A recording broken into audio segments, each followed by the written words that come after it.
गौतम बुद्ध की एक और दिलचस्प कहानी। बुद्ध और दो भाई। एक दिन दो भाई बुद्ध के पास आए और अपनी संपत्ति के भाग्य पर विवाद करने लगे। बुद्ध ने उनकी बात सुनी और पूछा, तुम दोनों को क्या लगता है कि तुम्हारे पिता ने तुम्हें कितनी संपत्ति दी है? बड़े भाई ने कहा, मेरे पिता ने मुझे आधी संपत्ति दी थी। छोटे भाई ने कहा, मेरे पिता ने मुझे संपत्ति का आधा हिस्सा भी दिया था। बुद्ध ने कहा, तो फिर तुम दोनों की संपत्ति बराबर है, तुम्हारे बीच विवाद क्या है? दोनों भाइयों ने कुछ देर सोचा। तब उन्हें एहसास हुआ कि उनके बीच झगड़े का कोई कारण नहीं था। इस कहानी से हमें यह सीख मिलती है कि हमें हर चीज में संतुष्ट रहना चाहिए।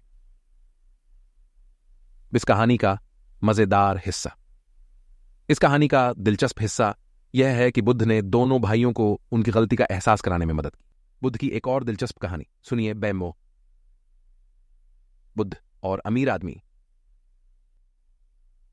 एक दिन एक अमीर आदमी बुद्ध के पास आया और बोला, गुरु, मैं बहुत खुश रहना चाहता हूं, क्या आप मेरी मदद कर सकते हैं? बुद्ध ने कहा, हां, मैं तुम्हारी सहायता कर सकता हूं। बुद्ध ने अमीर आदमी को एक कप पानी दिया और कहा, इस कप को पानी से भर दो। अमीर आदमी ने प्याला पानी से भर दिया। बुद्ध ने कहा, अब इस प्याले को बाजार में ले जाओ और इसे भर दो। अमीर आदमी बाजार गया, लेकिन वह प्याला नहीं भर सका। चूंकि प्याला पानी से भरा हुआ था, इसलिए उसमें और पानी भरना संभव नहीं था। अमीर आदमी बुद्ध के पास लौटा और बोला, गुरुजी, मैं प्याला नहीं भर सका। बुद्ध ने कहा, ऐसा ही आपका जीवन है। यदि आपका जीवन इच्छा और इच्छा से भरा है तो आप कभी खुश नहीं होंगे। और याद रखें कि आपको कभी भी ईर्ष्या नहीं करनी चाहिए, सभी का सम्मान करना चाहिए। इस कहानी से हमें यह सीख मिलती है कि खुश रहने के लिए हमें अपनी इच्छाओं और चाहतों पर नियंत्रण रखना होगा। गौतम बुद्ध की एक और दिलचस्प कहानी। बुद्ध और अहंकारी विद्वान। एक दिन एक अहंकारी विद्वान बुद्ध के पास आया और बोला, गुरुवर, मैं आपसे बहस करना चाहता हूं।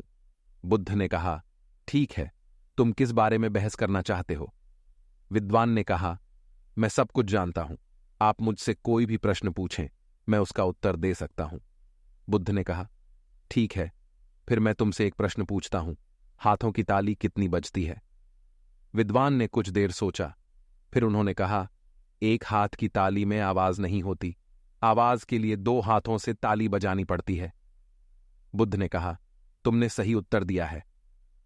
विद्वान बुद्ध के उत्तर से प्रसन्न हुए और बोले, गुरुवर, क्या आप मेरे ज्ञान की सराहना करते हैं?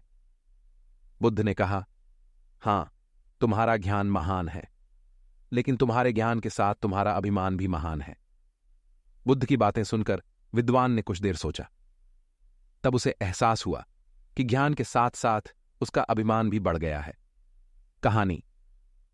इस कहानी से हमें यह सीख मिलती है कि ज्ञान के साथ बढ़ने पर घमंड खतरनाक हो सकता है। इस कहानी का मजेदार हिस्सा, इस कहानी का दिलचस्प हिस्सा यह है कि बुद्ध ने अहंकारी विद्वान को उसकी गलती का एहसास कराने में मदद की। वीडियो को लाइक करना और शेयर करना, मुझे आशा है कि यह आपके जीवन में बेहतर होगा। मेरे साथ रहो और अगले नए वीडियो में मिलते हैं।